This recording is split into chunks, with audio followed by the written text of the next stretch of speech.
A relação do ensino-aprendizagem é uma relação humana. Então, o socioemocional está presente. Né? O que eu estou chamando de socioemocional? É a questão de lidar com a emoção, lidar com o sentimento, lidar com as relações pessoais, tanto seus quanto do outro. A gente não nasce sabendo, o ser humano não nasce sabendo, ele nasce com potenciais e é nas interações humanas que a gente vai desenvolvendo habilidades, ou seja, recursos internos para um saber fazer, para lidar de maneira cada vez mais eficiente com as suas emoções, com as emoções do outro e com as interações. O foco no momento é como é que a gente faz para que a escola seja um lugar também com essa intencionalidade, sem jogar fora o seu papel de continuidade do arcabouço de conteúdos que a humanidade levou milênios para construir. Como que a gente faz para revestir as ações pedagógicas em português, matemática, ciências, em qualquer área do conhecimento, com este olhar para o socioemocional, com este olhar para as relações humanas, com esse olhar para a forma como a criança atribui sentido ao conhecimento, se apropria, torna dela. Isso também é socioemocional. Dentro das normas sociais, né, das regras que regulam as relações sociais, na escola, na família, num jogo de futebol, são regras diferentes. Muitas parecidas, mas muitas com as suas especificidades. Como é que eu atuo? Como é que eu atuo para o meu bem e para o bem comum? Dependendo da idade, essas competências elas são diferentes, porque é todo um processo que vem desde as nossas potencialidades enquanto espécie humana, né? Mas que vai sendo construída ao longo da sua vida, para a vida inteira, né? A gente faz avaliação, não é para catalogar, né? Então, este tem habilidade socioemocional. Tem ou não tem, todos nós temos em algum nível, e as habilidades são múltiplas, o tema é muito complexo. Não dá para dizer que primeiro que você nunca chega ao ápice, você sempre pode desenvolver um pouco mais, né? A gente sempre tem que estar se preparando para as coisas que vão acontecer na vida e preparando para atuar de maneira cada vez mais eficiente, mas isso não significa que não vai ter momento em que eu não sei o que fazer.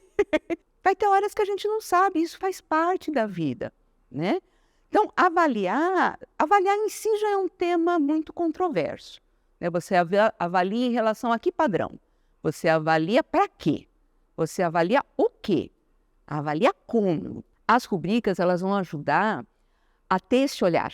É um novo instrumento, é um instrumento mais ou menos recente, que traz categorias e descrição de níveis de comportamento nessa categoria. A gente pode escolher um nível por intensidade, por frequência. A primeira coisa que foi feita foi, em cada tema, quais são os critérios, né? Quais são os aspectos que a gente vai propor uma avaliação que o professor possa olhar, né? E perceber nas ações das crianças, na forma como elas se comportam, na forma como elas respondem às atividades, como é que ela revela, né, o seu funcionamento em relação àquele critério.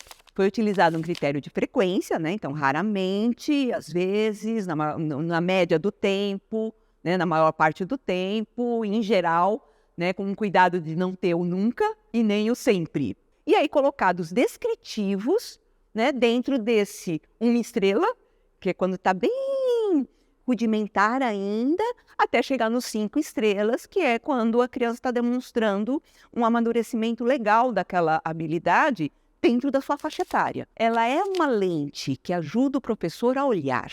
Essa é a sua intenção. Ajuda a lidar, então, melhor com cada um dos seus alunos e com o seu grupo classe.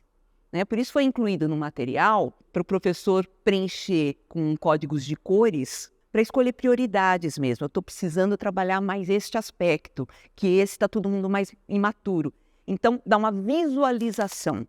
Esta é a função da rubrica de avaliação. Todo o material das rubricas, ele foi produzido pensando o que é esperado para cada idade, o que é considerado mais adaptativo, né, dentro da nossa cultura, como é que a gente desenvolve um olhar sempre comparando o Joãozinho de hoje com o Joãozinho de ontem, não é para comparar Joãozinho com Mariazinha. O que eu, professor, considero como um desenvolvimento desta capacidade de estar ali junto com os coleguinhas, isso varia de idade para idade. Então, todos esses cuidados estiveram presentes, né, na preparação das rubricas e nas orientações mesmo para o professor. Que o professor precisa reconhecer os seus próprios valores, aquilo que é mais fácil para ele lidar, né, dentro da sala de aula, para que ele possa ir dimensionando as competências e habilidades socioemocionais dos seus estudantes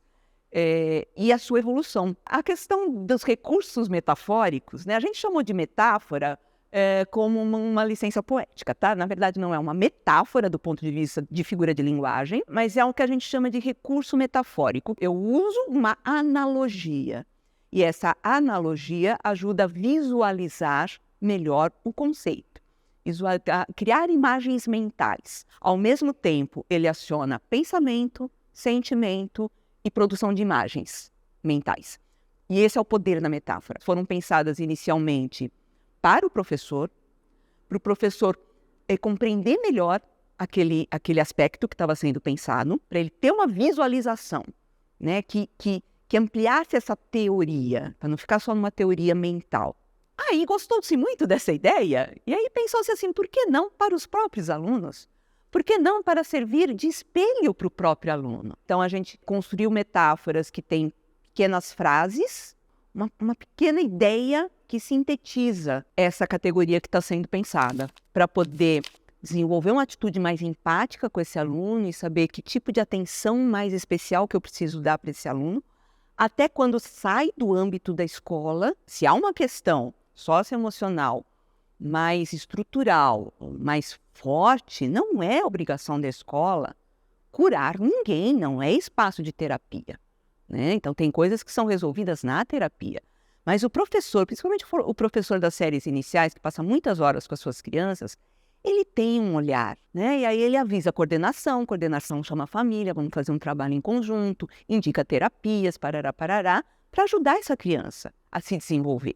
Quanto mais cedo, melhor. A questão desses materiais estruturados é justamente dar um suporte para o professor, para ele fazer um trabalho com mais clareza, né, dos seus objetivos, com mais clareza de qual é a intenção daquela ação pedagógica, como é que ele vai olhar para a reação das crianças, vai se tornando uma prática, vai ficando cada vez mais fácil para o professor. Então, outra coisa que é importante falar para o professor, não é um trabalho a mais, é o seu trabalho.